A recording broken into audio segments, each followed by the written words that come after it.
Check of your top stories. We begin with a big week ahead in Washington, D.C. That's because senators are preparing to vote for President Trump's tax cut and domestic policy bill. This is what he dubs his big, beautiful bill.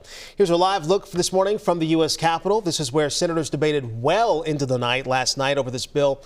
The Senate is expected to start voting this morning, trying to push through that legislation before that 4th of July holiday. That was that self-imposed deadline that President Trump had put in place. So we want to check in with our Barrett Leone watching this for us. Barrett, what do we know? Because apparently it's supposed to start at 8 a.m. this morning, right? Yeah, that's when that final vote could happen, and it could be passed as early as today or tomorrow. Republicans are pushing hard to pass this budget bill by the end of this week. As you mentioned, the 4th of July is their deadline. That's the date that President Trump said he wanted this all finished up. The legislation includes spending for border security, defense, and energy production, while cutting health care and nutrition programs, which Democrats strongly oppose. Late Saturday, the Senate advanced the bill after hours of delay. All but two Republicans voted in favor. Minnesota Democratic Senator Amy Klobuchar calls it a betrayal of the middle class.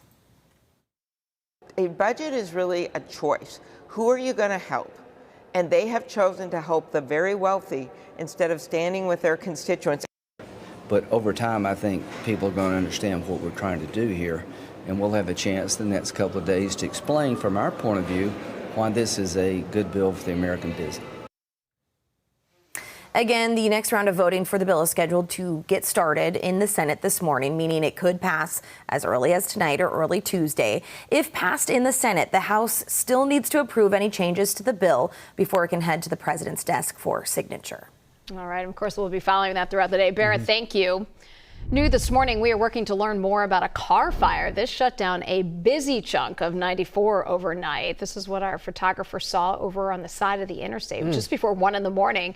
Crews were working hard to put that fire out. It did temporarily stop traffic on the highway. Good news now, though, the interstate has since reopened. We're working to learn what caused this and if anyone was injured. This morning, we are also working to learn more about a troubling human trafficking operation. Authorities arrested 12 men in connection with this bust. Eden Prairie Police led last week's sting. They tell us that all the men they arrested arranged to pay for sex with underage girls. The men ranged in age from 24 to 46. The police department says it's made over 400 arrests related to sting operations. That's since 2016. Now to a developing story out of northern Idaho this morning. 2 firefighters were killed. A third is described as fighting for his life, and police are calling this a total ambush. According to authorities, someone set the fire on purpose and then shot at the first responders who arrived to put out the fire. CBS News' Naomi Ruckham has the latest.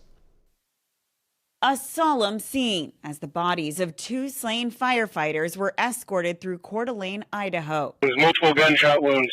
2 Coeur d'Alene firefighters are down. Local police say they were killed when firefighters came under sniper fire around 2 p.m. local time, shortly after responding to a wildfire on Canfield Mountain.